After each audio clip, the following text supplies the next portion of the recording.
മിശിഹായിൽ അനുഗ്രഹീതരായവരെ, ദിവ്യകാരുണ്യ ഈശോ ഈ ദിവസം നിങ്ങളെയും നിങ്ങളുടെ കുടുംബങ്ങളെയും സമൃദ്ധമായി അനുഗ്രഹിക്കട്ടെ. അവിടുത്തെ കൃപകൾ കൊണ്ട് നിങ്ങളെ ഓരോരുത്തരെയും നിറയ്ക്കട്ടെ എന്ന് പ്രത്യേകമായിട്ട് പ്രാർത്ഥിക്കുകയാണ്. നോമ്പിൻ്റെ 3-ാമത്തെ ദിവസത്തിലേക്ക് നമ്മൾ പ്രവേശിക്കുകയാണ്. പ്രിയപ്പെട്ട ദൈവമക്കളെ, ഈ ദിവസത്തിൽ നമ്മുടെ ധ്യാനത്തിനായിട്ട് ഈശോനാഥൻ നൽകുന്ന തിരുവചന ഭാഗം മത്തായിയുടെ സുവിശേഷം 18-ാമത്തെ അധ്യായത്തിൻ്റെ 1 മുതലുള്ള തിരുവചനങ്ങളാണ്. ഈ വചനത്തിൽ നമ്മൾ കാണുകയാണ്, ശിഷ്യന്മാർ ഈശോയെ സമീപിച്ച് ചോദിക്കുക, സ്വർഗരാജ്യത്തിലെ വലിയവനാരാ?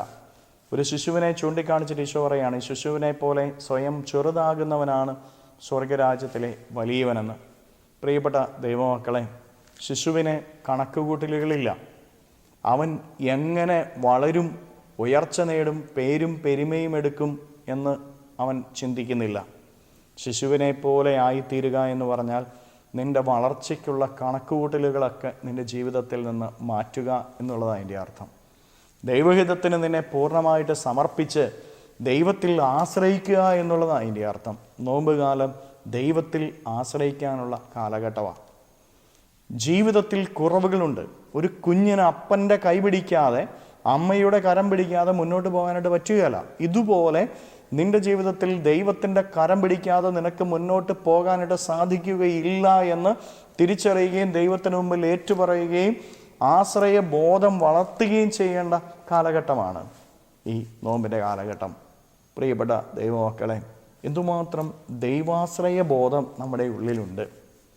ദൈവത്തെ കൂടാതെ എനിക്ക് എന്തെങ്കിലും നേടാം എന്ന് നമ്മൾ ആരെങ്കിലും വിചാരിക്കുന്നുണ്ടോ?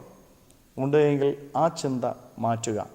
ദൈവത്തിൻ്റെ കരം പിടിക്കാതെ എനിക്ക് വളരാനായിട്ട് സാധിക്കുകയില്ല എന്ന് തിരിച്ചറിയുക.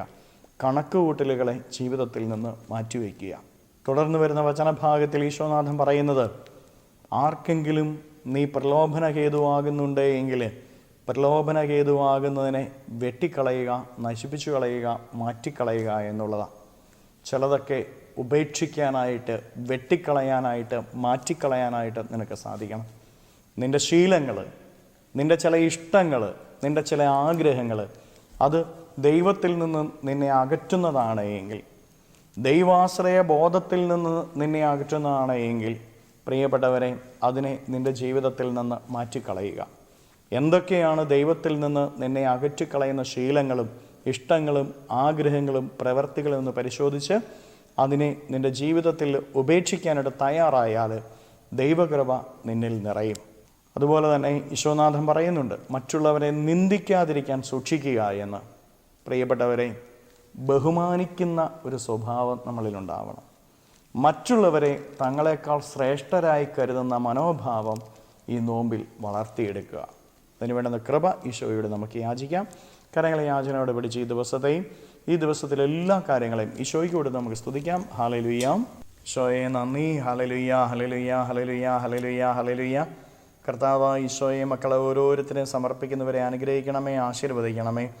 ഇവരുടെ ജീവിതങ്ങളിലേക്കും അധ്വാനങ്ങളിലേക്കും അങ്ങ് ഇറങ്ങിച്ചെന്ന് ഇവരെ സംരക്ഷിക്കുകയും പരിപാലിക്കുകയും ചെയ്യണമേ. ഇവരുടെ ജീവിതത്തിൽ നിന്ന്, ജീവിത വഴികളിൽ നിന്ന്, അധ്വാന മേഖലകളിൽ നിന്ന് സർവ്വ തിന്മകളും ബന്ധനങ്ങളും കെട്ടുകളും പിശാചിൻ്റെ ഉപദ്രവങ്ങളും നാരകീയ ശക്തിയിലെ പ്രവർത്തനങ്ങളും പാപപ്രലോഭനങ്ങളും നിർവീര്യമായി തീരട്ടെ.